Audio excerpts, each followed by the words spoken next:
वैसे बीबी मैंने आज तक किसी का एहसान लिया नहीं है, तुम्हारा ये एहसान भी ना बहुत जल्द उतार दूंगी।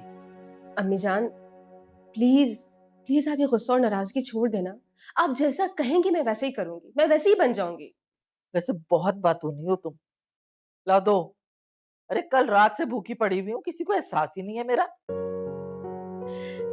मैं खुद ये सूप पिलाती। बस छोड़े आप ये सारी बातें। बिस्मिल्लाह।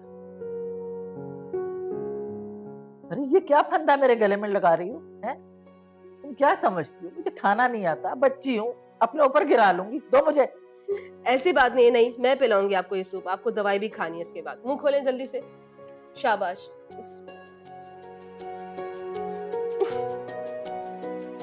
क्या है ये? अच्छा नहीं है क्या?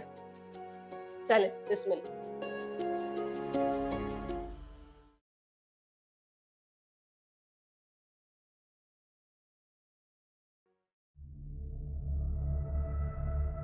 क्या सोच रही हूँ? मैं कुछ भी नहीं।